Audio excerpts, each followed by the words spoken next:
Good morning, students. Today we are going to learn a very nice poem. What is written by Sylvia Sturls, and the name of the poem is "Want." What she wants to say that the sands of time have rendered fear. The sands of time have rendered fear. So now today the time has brought what fear to us. Blue skies on high no longer clear, and all of blue skies were no longer clear. Stars were bright whence they came. When the stars came, how they are very bright. Whence they came, how dimmed, obscured, and pollution is. Now, what is the condition of the stars?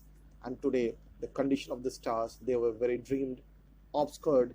Obscured means hidden, and pollution has, and they are very polluted also.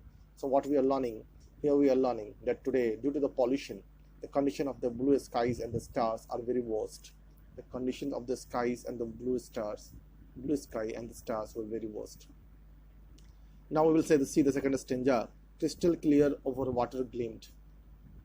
So the water is very lightning. It gleamed means a soft light. Fish abundant in the water. There is a abundant of fish. Lots of fishes are there. Rivers are streaming. Ocean floors and sandy white. Ocean floors. How the floors are? Floors are the oceans and the sandy white. Now littered, brown, and pollution plight. Now littered, brown, and pollution plight. So now all the oceans were totally in the bad condition due to pollution. Trees towered high above, and trunks bearing professed love, birds chirping from sides unseen gone, paper joined pollution teams. Now what are the conditions? The trees are towering from the very high above. Trunks are very boring because there was no birds and birds were not chirping on the branches of the tree. And the paper all joins the pollution team. So this is the situation of the present world. One can't blame pollution alone. So only we can't blame the pollution alone. As they say, you reap what you have sown. So what we have reaped, that we are sowing it. Okay, it's a proverb also. What you will reap, you will sow. So let us plant a better seed, tear our old roots. So now here the poet suggests us that what we have to do, we have to plant a better seeds to tear our old roots, cultivate weeds, and protect what has been given for free. And cultivate what has been given for free. Our waters, our skies, wildlife, trees, for once they are gone, don't you say, consider yourself warned of that fatal day. So again, the poet is saying what? That once all the natural things, suppose the water is gone, the sky is gone, wildlife and trees, for once they are gone, then how we will live in this world? It is impossible for us to live. Okay, so it will be the very bad day of our life.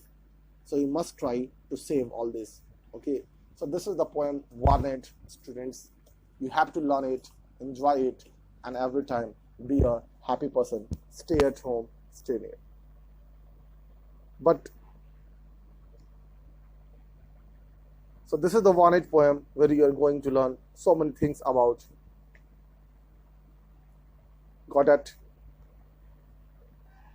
Now every day we are discussing so many things, but today again we are going to revise rules of narration. Listen it properly. First, what is narration? Any statement is called narration. Any statement is called narration. Now this narration is divided into two parts: direct speech and the indirect speech. Direct speech and the indirect speech.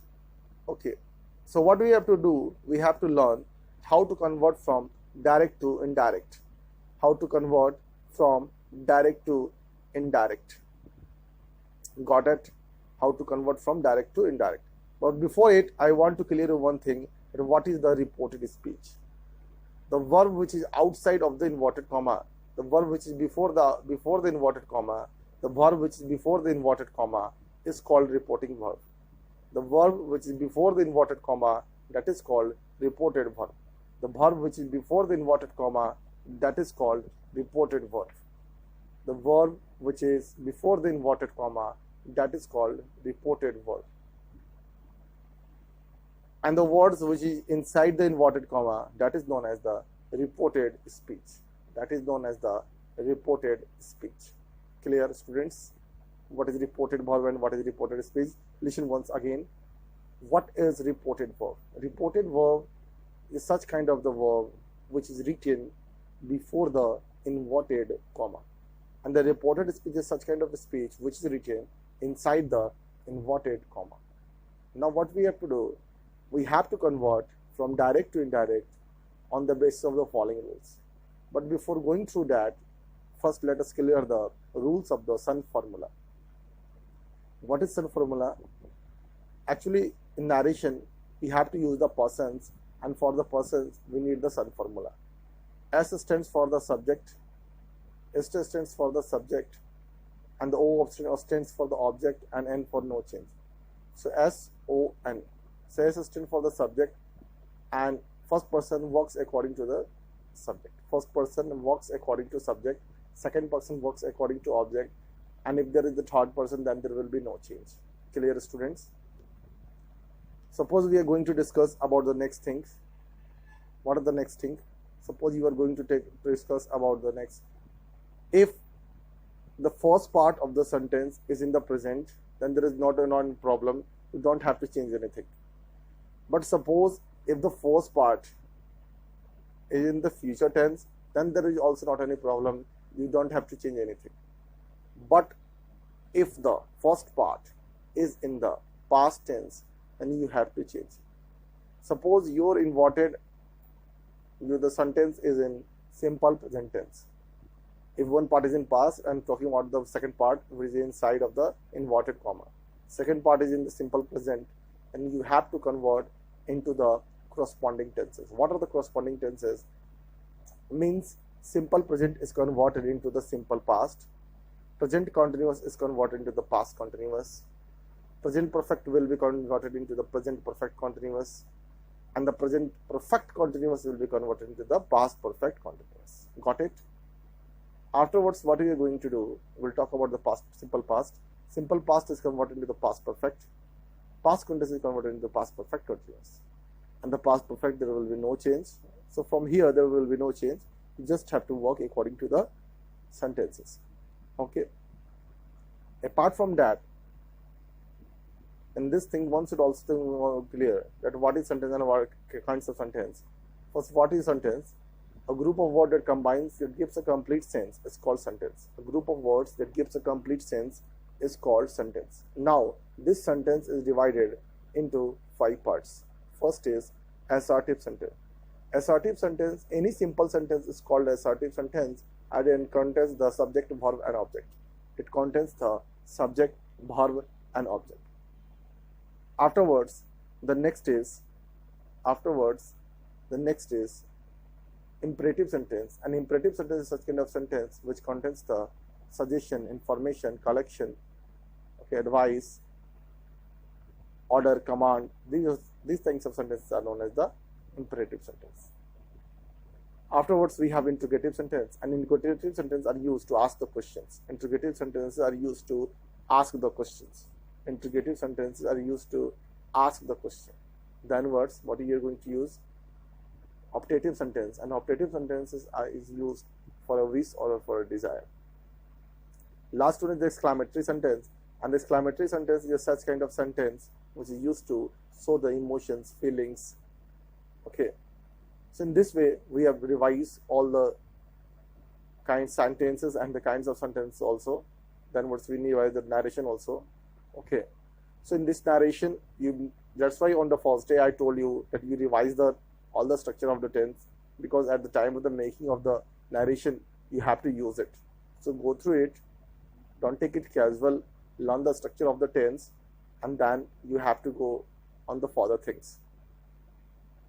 Understand the students?